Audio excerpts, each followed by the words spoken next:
अस्सलाम वालेकुम स्टूडेंट्स।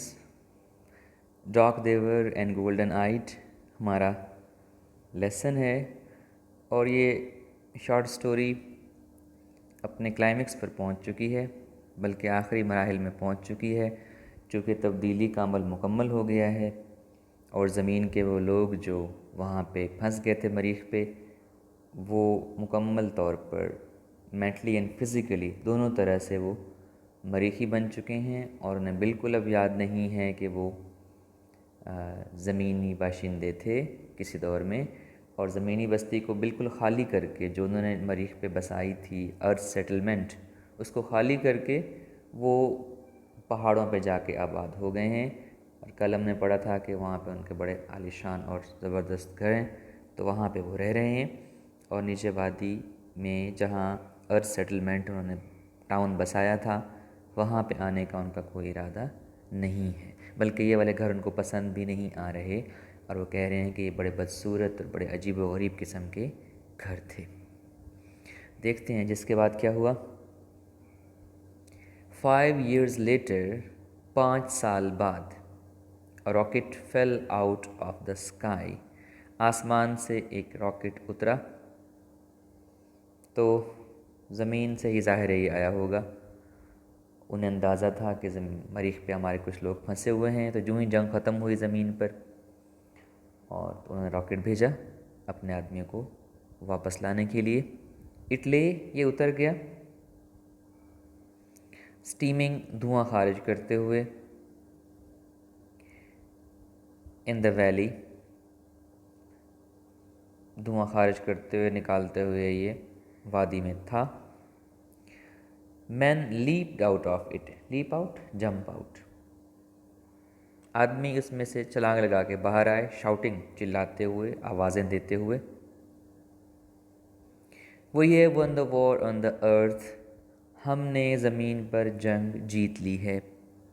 तो ये अमरीकी ही हैं जिन पर हमला हुआ था और आखिरकार वो दुश्मन को शिकस्त देने में कामयाब हुए हैं और दोबारा से रॉकेट बना के मरीख़ पे आए हैं।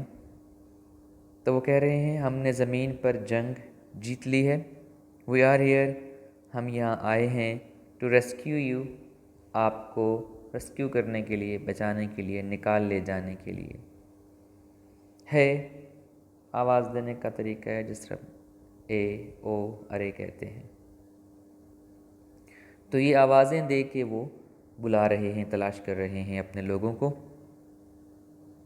लेकिन आपका क्या ख्याल है, क्या वो उन लोगों को ढूंढ पाएंगे? चूँकि वो लोग तो वो रहे ही नहीं हैं। But the American built town, लेकिन अमरीकियों का तामीर किया गया ये कस्बा ऑफ कॉटेजेस, जिसमें कॉटेज थे, पीच ट्रीज, आड़ू के दरख्त थे, एंड थिएटर्स, और थिएटर थे, वॉज साइलेंट, ये कस्बा खामोश था। लेकिन अमरीकियों का तामीर किया हुआ, अमरीकियों का बसाया हुआ ये कॉटेजेस, आड़ू के दरख्तों और थिएटरों पर मुश्तमिल कस्बा बिल्कुल खामोश था। दे फाउंड, उन्हें मिला, a flimsy rocket frame, flimsy, frail, weak, कमज़ोर, खस्ता हाल, रॉकेट फ्रेम, रॉकेट का एक ढांचा, रस्टिंग, जिसको जंग लगा हुआ था, जंग आलूद, इन एन एम्प्टी शॉप, एक खाली दुकान के अंदर। सैम की दुकान थी, तो उन्हें एक खाली दुकान के अंदर एक खस्ता हाल, जंग आलूद रॉकेट का ढांचा भी मिला। The rocket man search the hills, फिर वो पहाड़ों की तलाशी लेने के लिए उन्होंने पहाड़ों को छान मारा। The captain established headquarters, captain ने अपना जो हेडक्वार्टर था वो कायम कर लिया, बना लिया, in an abandoned bar. Abandon तर्क करना, छोड़ देना होता है, तो वर्ब की थर्ड फॉर्म भी एडजेक्टिव के तौर पे काम करती है। अबेंडेंड, मतरूक, उजाड़, वीरान, वो चीज़ जो पहले इस्तेमाल होती रही हो और अब उसका इस्तेमाल तर्क कर दिया जाए, छोड़ दिया जाए, खाली पड़ा। बार शराब खाना होता है, तो एक वीरान या उजाड़ शराब खाने में उसने अपना हेडक्वार्टर बना लिया। और ये भी याद रहे, इंग्लिश में हमेशा ये जमा ही इस्तेमाल होगा, हेडक्वार्टर्स एस के साथ ही लिखा जाएगा ये। हिज लेफ्टिनेंट, उसका जो जूनियर होता है मातहत सबॉर्डिनेट, उसका lieutenant came back to report, उसको रिपोर्ट देने के लिए वापस आया। द टाउन्स एम्प्टी, कस्बा तो खाली है जनाब, but we found the native life, लेकिन हमें मिले हैं यहाँ के मकामी ज़िंदगी के आसार। कुछ मकामी लोग, नेटिव जो लोकल हैं यहाँ के बाशिंदे, यहाँ के रिहायशी। इन द हिल्स सर, जनाब पहाड़ों में हमें कुछ मकामी लोग मिले हैं, यहीं के बाशिंदे मरीखी लोग मिले हैं।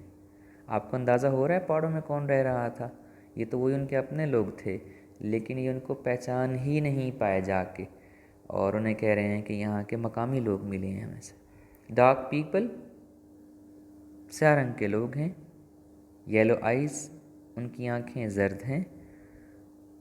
द मार्शियंस, ये मरीखी हैं। वेरी फ्रेंडली, बड़े दोस्ताना मिजाज के हैं, मिलनसार हैं।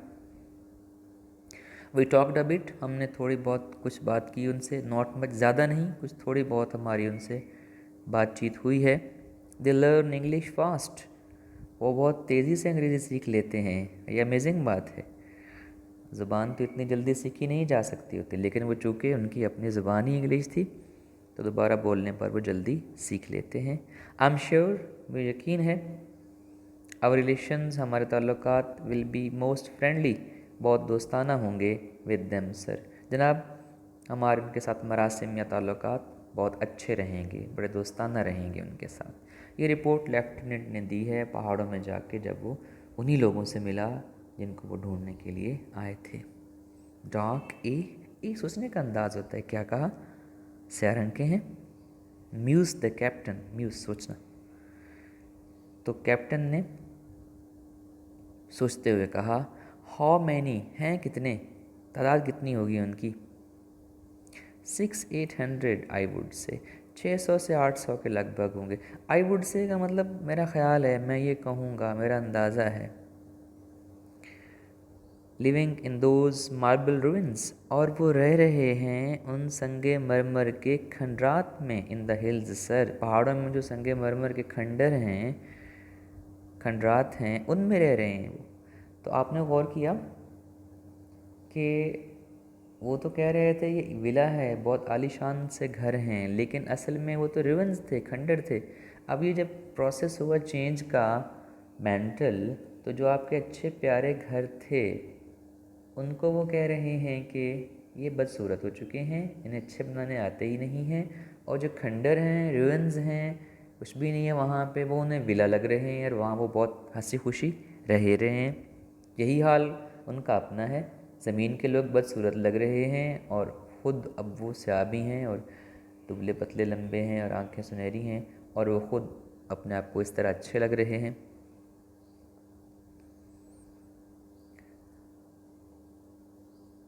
तो वो उन पहाड़ों में संगे मरमर के खंडरात में रहने वाले ये लोग 600 से 800 के लगभग होंगे, मेरा ये ख्याल है। टॉल, तवील कामत हैं, लंबे कद के हैं, हेल्थी, सेहतमंद हैं, ब्यूटीफुल वमेन, और खूबसूरत औरतें हैं इनकी। तो खूबसूरती का भी अपना एक पैमाना उनका। डिड दे टेल यू, क्या उन्होंने आपको बताया? वट बिकेम ऑफ, क्या हुआ? Of the man and women, उन मर्दों और औरतों के साथ। Who built this earth settlement, जिन्होंने ये ज़मीनी बस्ती बसाई थी, तामीर की थी। लेफ्टिनेंट, तो क्या उन्होंने आपको बताया लेफ्टिनेंट कि इन उन मर्दों और औरतों का क्या बना जिन्होंने ये ज़मीनी बस्ती बसाई थी, ज़मीनी बस्ती तामीर की थी? मतलब क्या उन मरीखी लोगों से तुमने हमारे लोगों को पूछा? ये उनसे उन्हीं के बारे में ही पूछा जा रहा है। तो क्या सितम ज़रीफ़ी है कि आप किसी शख्स से उसी के बारे में पूछ रहे हैं और वो कह रहा है कि मुझे तो कुछ नहीं पता। they hadn't the foggiest notion, foggy धुंधला होता है, गैर वाज़े, अनक्लियर, मुबहम। foggiest मामूली सा भी, हल्का सा भी, धुंधला सा भी। नोशन ख्याल या अंदाज़ा या आइडिया होता है। तो उन्हें बिल्कुल कुछ अंदाज़ा नहीं है ऑफ व्हाट हैपेंड, कि क्या गुजरी टू दिस टाउन, इस कस्बे पर, और इट्स पीपल, या इसके लोगों पर। उन्हें मामूली अंदाज़ा तक नहीं कि इस कस्बे और इसके लोगों पर क्या गुजरी, क्या हुआ इनके साथ।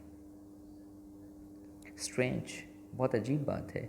यू थिंक, तुम्हारा क्या ख्याल है, दोज मार्शियंस किल्ड देम, उन मरीखियों ने कहीं इनको मार तो नहीं दिया, कत्ल तो नहीं कर दिया, मरीखी लोगों ने हमारे लोगों को कत्ल ना कर दिया हो कहीं। दे लुक सरप्राइजिंगली पीसफुल, वो तो हैरान कुन हद तक पुरअमन दिखाई देते हैं। चांसेस आर, इम्कानात यही हैं, अब प्लेग, ताउन की एक बीमारी होती थी, बड़ी ख़तरनाक सी वबा के दिन है आजकल भी, तो ये भी बड़ी ख़तरनाक वबा थी। चूहों से ये फैलती थी और इससे भी पूरी बस्तियों की बस्तियां तबाह हो जाया करती थी। साइंस ने आहिस्ता आहिस्ता काबू पा लिया इसके। इतनी तबाही फैलती थी कि प्लेग अब सिर्फ ताउन के मानों में इस्तेमाल नहीं होता, बल्कि किसी भी बड़ी वबा या तबाही वर्ब के तौर पे भी इस्तेमाल होता है। Did this town in sir, do in होता है कत्ल कर देना, मार देना, ये फ्रेजल वर्ब है, याद रखिएगा। डू इन ब्रिटिश इंग्लिश में मार देना, कत्ल कर देना, ख़त्म कर देना। तो लगता है किसी वबा ने इस कस्बे को तबाह कर दिया है, इसके बासियों को, इसके लोगों को मार दिया है, ख़ात्मा कर दिया है जनाब। वबा फैली है और ये सब लोग क्या हो गए हैं, ख़त्म हो गए, ये कस्बा तबाह हो गया है। अब ये अंदाज़े लगा रहे हैं कि अगर सारे ही लोग नहीं बचे तो फिर यही उनके साथ हुआ होगा। परहैप्स शायद ऐसा ही है। आई सपोज़, मेरा ख़्याल है, this is one of those mysteries, ये उन पुरअसरार चीज़ों में से एक है, उन राज़ों में से एक है। मिस्ट्री, समझ में ना आने वाली बात, पुरअसरार, एनिग्मा, रिडल, पहेली, मुअम्मा, वील नेवर सॉल्व, जिसे हम शायद कभी हल ना कर सकेंगे। यानी ये राज हमारी समझ में शायद कभी नहीं आएगा कि हुआ क्या ये। वन ऑफ दोज मिस्ट्रीज़, उन पुरस्कार बातों में से एक, उन राजों में से एक। यू रीड अबाउट, जिनके बारे में तुम पढ़ते रहते हो। ऐसी कहानियाँ हमने पढ़ी हैं बहुत सारी, लेकिन वो राज कभी हमसे हल नहीं होते, इनका हमारे पास कोई जवाब नहीं होता। तो लीजिए जनाब, ये स्टोरी ख़त्म हुई। तो कहना क्या चाह रहा है राइटर, आपको अंदाज़ा हो गया होगा कि ये स्टोरी एक एंगल से तो प्लैनेट्स के दरमियान सफ़र है, और बच्चों के लिए शायद इस एंगल से बड़ी ये दिलचस्प भी लगे कि ऐसा हो सकता है कल इंसानों के साथ। लेकिन जो इसकी असल थीम है ना, वो आपकी समझ में आ रहा होगा कि आप और हम सब इस ज़मीन के रिहायशी हैं, और यहाँ रहने के लिए हमें बनाया गया है, और इसी को ही हमने एक पुरअमन जगह बनाना है। इसको हथियारों से भर देंगे, इसको हम एक ख़तरनाक जगह बना लेंगे, और ये सोच के कि कहीं और जाके रह लेंगे तो वो हमारे लिए मुमकिन नहीं होगा। हमारी सर्वाइवल, हमारे आने वाली नस्लों की सर्वाइवल और बका इसी के अंदर है कि इसी ज़मीन को एक पुरअमन जगह बनाया जाए, और ताकि यहीं पर ही हम आराम से रह सकें। वरना जो कुछ हुआ उन लोगों के साथ वो आपने देख ही लिया। तो हमारा लेसन नंबर 3 कंप्लीट हुआ। Thank you so much, have a nice day.